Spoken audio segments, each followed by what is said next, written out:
Hello dear students. ये जो tutorial है फिर से वही जो अभी हम डिस्कस कर रहे थे, 3 पार्ट हम डिस्कस कर चुके हैं।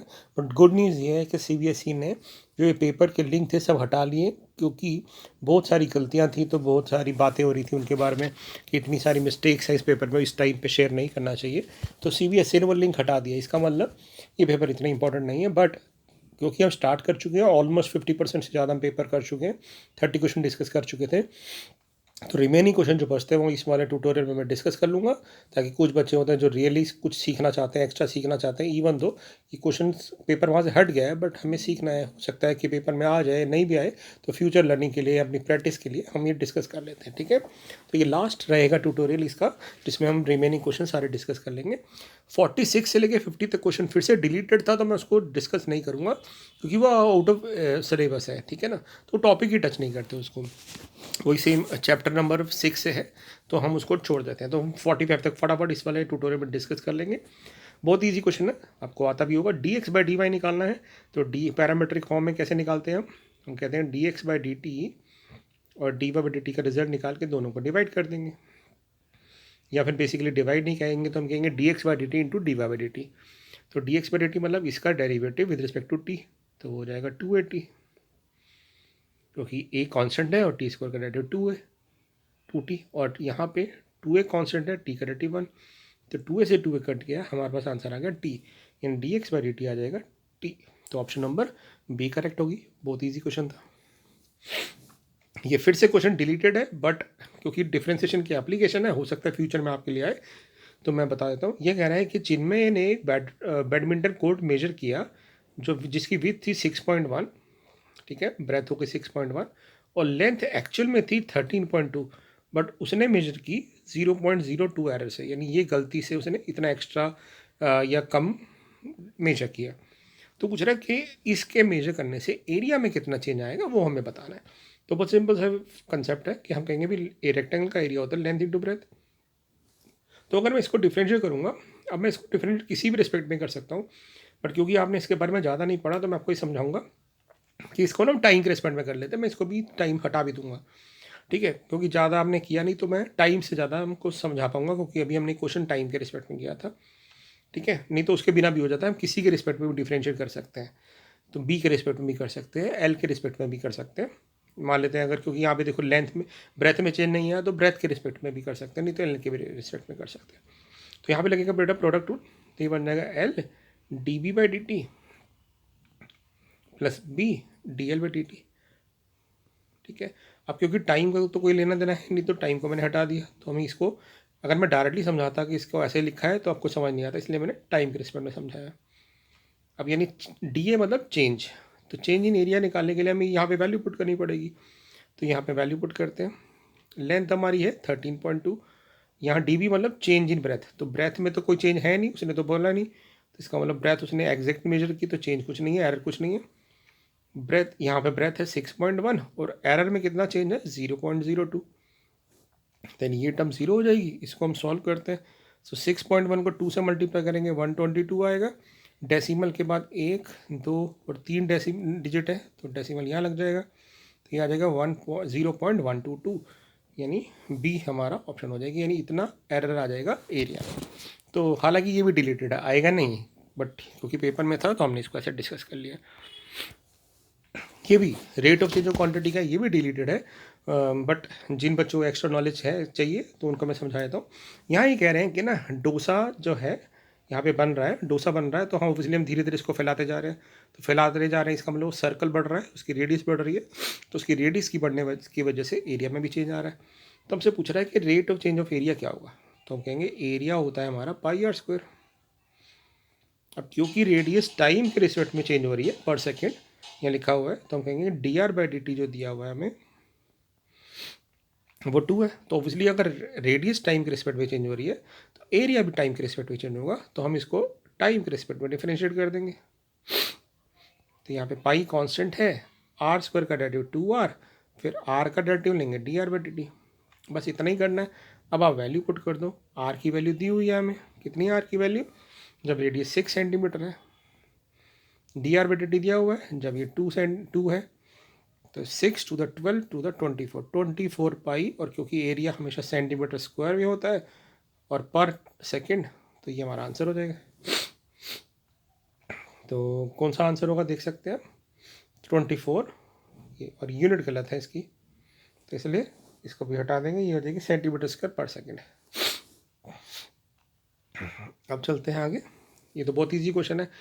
3 cos इनवर्स एक्स की रेंज पूछी है। हमें पता है cos इनवर्स एक्स की जो रेंज होती है, प्रिंसिपल रेंज होती है 0 से पाई, तो 3 टाइम्स पूछी है तो हम इसको 3 से मल्टीप्लाई कर देंगे दोनों साइड, बल्कि तीनों साइड, ये बन जाएगा 3 पाई। तो यानी जो हमारा फंक्शन है इसकी रेंज आ गई 0 से लेके 3 पाई तक, 0 से 3 पाई तक। कौन सी ऑप्शन दिख रही है आपको, ऑप्शन नंबर सी, तो ये हमारा आंसर हो जाएगा। ठीक है। 35वां क्वेश्चन क्या है, कौन सा मैट्रिक्स इनमें से अपना ही इन्वर्स है। वैसे तो देखा जाए कोई भी इन्वर्स अपना कब होगा, जब हम कह सकते हैं कि दोनों साइड अगर मैं ए से मल्टीप्लाई करूँ तो ए स्क्वायर आई के इक्वल आ जाएगा, जिसका स्क्वायर आई के इक्वल आ जाएगा तो होगा, या तो आप सबका स्क्वायर निकालो और उसको आई के इक्वल रख दो, मतलब आई के इक्वल आ जाए तो वो है। अदरवाइज हम क्या कर सकते हैं, हम डायरेक्ट भी निकाल सकते हैं। बट इन्वर्स 2/2 में हम कैसे निकालते थे, मैं पहले यहाँ समझा देता हूँ। अगर a b c d matrix है तो इन्वर्स कैसे निकलता है, इसका शॉर्टकट मेथड क्या था, हम डायगोनल एलिमेंट को इंटरचेंज करते हैं, नॉन डायगोनल के आगे साइन चेंज कर देते हैं और इसके determinant a d minus b c से डिवाइड कर देते हैं।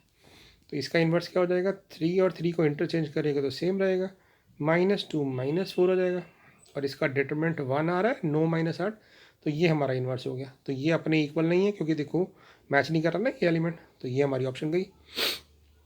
इसका इन्वर्स कैसे निकालेंगे, डायगोनल एलिमेंट को इंटरचेंज करोगे, इनके आगे माइनस साइन लगाओगे और डिटर्मिनेंट्स यानी -24 + 24, तो इसका तो डिटर्मिनेंट निकलेगा नहीं है, तो इन्वर्स एग्जिस्ट ही नहीं करेगा, तो ये भी कट गया।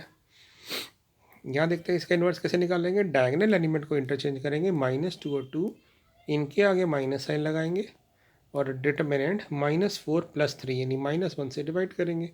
तो इस -1 को जब मैं अंदर ले जाऊँगा तो क्या बन जाएगा, 2 3 -1 और 2, तो आप देख रहे हो, सॉरी -2, तो आप देख रहे हो कि सेम आंसर आ गया, सेम मैट्रिक्स बन गया। तो यस, सी ऑप्शन हमारी करेक्ट है, जिसमें ये मैट्रिक्स अपना ही इन्वर्स है। तो 2/2 में तो हम ऐसे कर सकते थे, नहीं तो 3/3 का होता तो फिर हम ए स्क्वायर को आई के इक्वल निकाल के देखते किसका आ रहा है। 36 क्वेश्चन कह रहा है कि एक फिगर दी हुई है, तो ऑब्वियसली यहाँ पे जो कॉर्नर पॉइंट अगर आप देख रहे हो तो इसके 2 कॉर्नर पॉइंट आ रहे हैं, 3 0 0 3 और 2 1। तो जब हम यहाँ पे पुट करेंगे बेटा तो z की वैल्यू आ जाएगी 0 3 पे 6, ठीक है, 0 3 पे आ जाएगी 6 और 2 1 पे आ रही है, 3 to the 6 और 2 8। तो ऑब्वियसली मिनिमम तो ये है, यानी मिनिमम तो हमें 6 मिल रहा है, कब मिल रहा है 0,3 पे। तो पूछ रहा है इनमें से एलपीवी में कौन सा हमारा सॉल्यूशन, कौन सा आंसर ठीक है। तो पहले तो हम सी ऑप्शन को वैसे ही हटा देते हैं। सी कह रहा है कि 2,1 is the optimum solution. Optimum solution मतलब जिस पे हमें आंसर मिल रहा है, तो आंसर तो हमें 0,3 पे मिल रहा है, इसका मतलब 0,3 हमारा ये आंसर हो सकता है या ये हो सकता है, क्योंकि ये कह रहा है कि optimum solution does not exist. ऐसा तो नहीं है, हमें आंसर तो मिल रहा है, यानी हमारे को आंसर बी या डी में सेलेक्ट करना है। तो क्या होता है कि ना, जब हम कह रहे हैं z की वैल्यू 3x + 2, इसकी मिनिमम वैल्यू हमने निकाल दी, 6 आ रही है, तो इसका मतलब है कि हम ये कह रहे हैं कि ये जो आंसर है ये हमेशा 6 से बड़ा होगा, क्योंकि मिनिमम वैल्यू ये है। ठीक बात है। तो जब हम अनबाउंडेड रीजन होता है तो हम ये देखते हैं कि ये हमारा आंसर है कि 3x + 2y > 6 r > 6 आ रहा है। तो इसके अलावा जब हम लाइन प्लॉट करते हैं तो कौन सा रीजन रह गया, 3x + 2y < 6। याद होगा मैंने बताया था, लाइन जब हम ड्रॉ करते हैं तो हमारे पास 3 रीजन आते हैं, ax + by = 6, > 6 और < 6। तो क्योंकि ऑप्टिमम सॉल्यूशन में = 6 और > 6 आ चुका है, तो नॉन ऑप्टिमम सॉल्यूशन वाला रीजन ये हो गया। तो इस रीजन का कोई भी पार्ट हमारे पास नहीं होना चाहिए, कोई भी पार्ट हमारा आंसर में नहीं होना चाहिए। तो इसका मतलब हम कहेंगे कि 0,3 हमारा इस पार्ट में नहीं आना चाहिए और नहीं आ भी नहीं रहा है। तो इसका मतलब हम कह सकते हैं कि डी ऑप्शन हमारी करेक्ट है, क्योंकि 0,3 इज़ दी ऑप्टिमम सॉल्यूशन। अगर हम रीड करें डी स्टेटमेंट को, as the inequality 3x + 2y < 6 does not have any common point with the solution. क्योंकि जब हम इस लाइन को प्लॉट करेंगे ना बेटा, 3x + 2y, आप ग्राफ पे बना के देखना, x2 y3 तो ये लाइन ऐसे चली जाएगी, डॉटेड होगी, बल्कि डॉटेड होगी तो ये 3,2 भी नहीं आएगा, और जब इसकी शेडिंग करोगे तो इसकी शेडिंग इधर की तरफ आएगी। तो कॉमन रीजन में कोई भी पार्ट नहीं आ रहा है ना, जो शेडिंग तो ये है कॉमन शेडिंग, और इसमें ये इंक्लूड भी नहीं कर रहा है क्योंकि ये लाइन भी डॉटेड है, तो 0,3 भी नहीं आ रहा। तो हम ये कह पा रहे हैं कि बी और डी में, अब मेरी बात समझ रहे हैं कि डी पॉइंट क्यों मैं सही कह रहा हूँ, क्योंकि 3x + 2y का कोई भी पार्ट हमारे कॉमन शेड रीजन में नहीं आ रहा है, क्योंकि इसकी शेडिंग इधर की तरफ थी और इसकी शेडिंग इसकी तरफ थी, इसलिए डी आ गया। अगर कॉमन पॉइंट आ रहा होता तो हम बी लगाते, जबकि आएगा नहीं, है ना। तो 37 और 38 डायरेक्ट क्वेश्चन है, इसलिए मैंने ऐसे लिख दिया। यहाँ भी कह रहा है कि QS = I, ठीक है। Q एक डायगोनल मैट्रिक्स है और I हमारा एंटिटी मैट्रिक्स है। तो S किस टाइप का मैट्रिक्स हो सकता है? तो कुछ ज़्यादा नहीं सोचना, आपने सिर्फ एक प्रॉपर्टी सोचनी है कि A × A इनवर्स हमारा I होता था, यानी इसका मतलब है कोई भी मैट्रिक्स अगर किसी से मल्टीप्लाई होता है और I आता है, इसका मतलब है वो दोनों एक दूसरे के इन्वर्स है। इसका मतलब S जो है वो Q का इन्वर्स है, ठीक बात है। तो अगर एस क्यू का इन्वर्स है तो इसका मतलब वो रो मैट्रिक्स नहीं हो सकता, क्योंकि रो मैट्रिक्स में तो इन्वर्स एग्जिस्ट नहीं करता, ठीक बात है।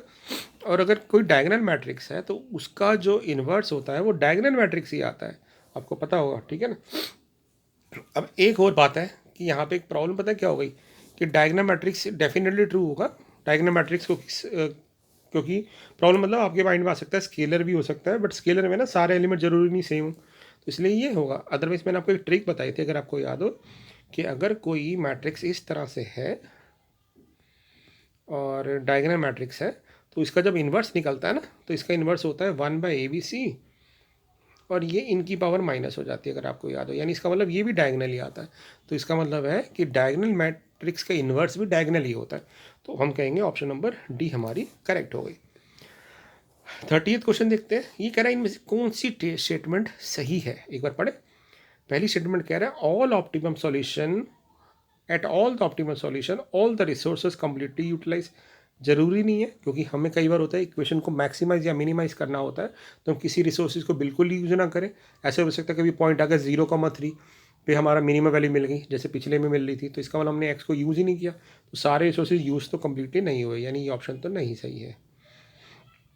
अगला कह रहा है every linear problem has at least one optimum solution, कि हर प्रॉब्लम का एक ऑप्टिमल सॉल्यूशन होता है। ज़रूरी नहीं है अगर कॉमन रीजन ना आए तो कोई भी ऑप्टिमल सॉल्यूशन नहीं होगा।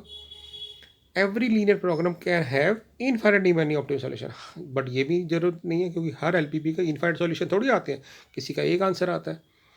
अगर आप पढ़ते हैं the, if a linear program problem has an unbounded feasibility then it has no solution, ये भी गड़बड़ है, इसका मतलब कुछ हमने मिस कर दिया। लीनियर प्रोग्राम कैन हैव है, एवरी नहीं है, तो सी ऑप्शन आई थिंक सही हो जाएगी बेटा। सी ऑप्शन हमने, मेरे को ऐसे पढ़ा गया कि every linear programming problem has infinite solution, नहीं, जबकि स्टेटमेंट कह रही है कि a linear programming problem can have infinitely solution, हमारी इनफाइनाइट सॉल्यूशन हो सकते हैं। अब आप कहोगे कैसे हो सकते हैं, तो अगर आपको याद हो कभी हम जो ऑप्टिमम सॉल्यूशन बनाते हैं और अगर हमारे पास मैक्सिमम या मिनिमम किसी दो पॉइंट पे आ जाते हैं, तो हम कहते हैं कि उन दोनों पॉइंट को जो लाइन ज्वाइन कर रही है उन सब पे सेम वैल्यू आएगी।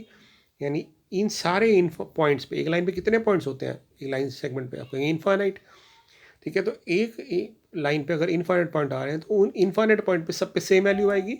तो हम कहेंगे कि a linear programming problem can have, not always, can have infinitely many solution when we have maximum or minimum value at two different point, then at all the points on the line segment joining those 2 points we will have the same solution, ठीक है। तो इसका answer C होना चाहिए। अगला question पढ़ते हैं बेटा। ये कर्व दिया हुआ है, कह रहा है इस कर्व पे y इंटरसेप्ट क्या होगा टेंजेंट का। तो मैं क्या करता हूँ, टेंजेंट की इक्वेशन निकालने की कोशिश करता हूँ, ठीक है बेटा। तो यहाँ पे ना ये सेक है, ये टेन है, तो मैंने एक रिलेशन देखा कि हमें एक प्रॉपर्टी पता है sec square theta equal to 1 + tan square theta होता है, तो यानी sec square theta minus tan square theta 1 होता है। तो मैंने ना यहाँ से सेक की वैल्यू निकाल ली x/3, यहाँ से निकाली y² y/3, तो यानी मेरे पास इक्वेशन बन गई x² - y² = 9। अब मुझे इस कर्व पे टेंजेंट की इक्वेशन निकालनी है और उसका इंटरसेप्ट देखना है, तो ये माइनस है, तो पहले हम इसका डेरिवेटिव लेंगे। क्या आएगा derivative, 2x - 2y y' = 0, y' आ जाएगा x/y क्योंकि 2x को ये रखेंगे, 2y नीचे आएगा, 2 से 2 कट गया। अब x की क्या वैल्यू है, 2√3, y की क्या वैल्यू है, √3। तो इसका मतलब हमारा y डैश यानी 2 आ गया, यानी स्लोप ऑफ द टेंजेंट 2 आ गया। तो हमारी इक्वेशन टेंजेंट क्या होगी, y माइनस y1, यानी हम इस पॉइंट पे निकाल रहे हैं इसलिए ये x1 y1 हो जाएगा, 2 टाइम्स x माइनस x1। अब हम इसको सॉल्व करते हैं तो ये आ जाएगा y minus √3 equal to 2x minus 4√3। तो ये हमारे पास इक्वेशन आ गई 2x माइनस 3√3। अब आपको याद होगा 11th क्लास में हमने एक इक्वेशन पढ़ी थी y equal to m x plus c. तो y equal to m x plus c की फॉर्म में अगर कोई लाइन की इक्वेशन होती है तो जो c होता है वो y इंटरसेप्ट होता है। तो यहाँ पे c क्या है हमारा, ये कॉन्स्टेंट पार्ट, तो यानी हमारा y इंटरसेप्ट क्या गया इस केस में, माइनस 3√3, यानी ऑप्शन नंबर ए हमारी सही हो जाएगी। तो हम कह देंगे y इंटरसेप्ट आ गया हमारा माइनस 3√3। यानी हमने टेंजेंट की इक्वेशन निकाली और इसका y इंटरसेप्ट देखा तो वो माइनस 3√3 आ रहा था। अब चलते हैं 4th क्वेश्चन पे, 40 क्वेश्चन पे। मैं इसको यहाँ पे आधा पार्ट ले लिया, मैं इसको समझाता हूँ। यहाँ कह रहा है कि एक बोट है ना, इस लाइन के लॉन्ग मूव कर रही है। मैं आगे इसको देखता हूँ, ये बोट इस लाइन के अकॉर्डिंग मूव कर रही है, यानी इसकी इक्वेशन 3x माइनस 4 है। और एक पर्सन जो है इस पे खड़ा है,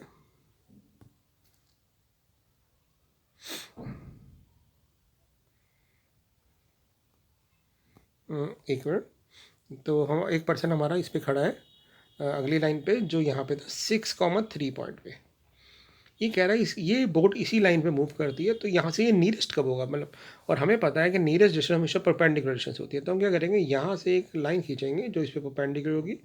तो ये जो पॉइंट ऑफ इंटरसेक्शन होगा उसका एक्स कोऑर्डिनेट पूछ रहा है। एक बार क्वेश्चन पढ़ो, फाइंड दी या which of the following is the x coordinate of the point of the path where the person is closest to the rescue boat.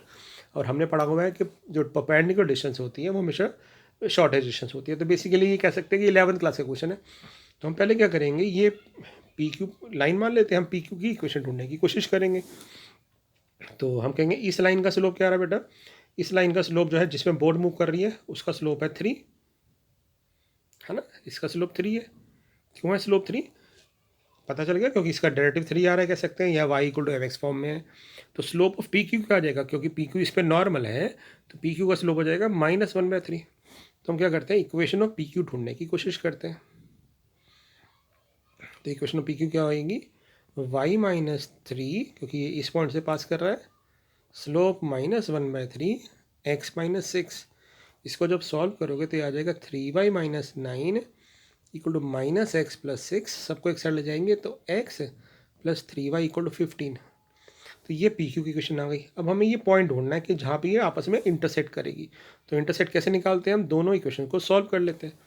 तो हम क्या करते हैं बेटा, ये y की वैल्यू यहाँ पुट कर देते हैं सब्स्टिट्यूशन मेथड, क्योंकि मैं तो x निकालना है। तो y की वैल्यू 3x माइनस 4 पुट कर देता हूँ।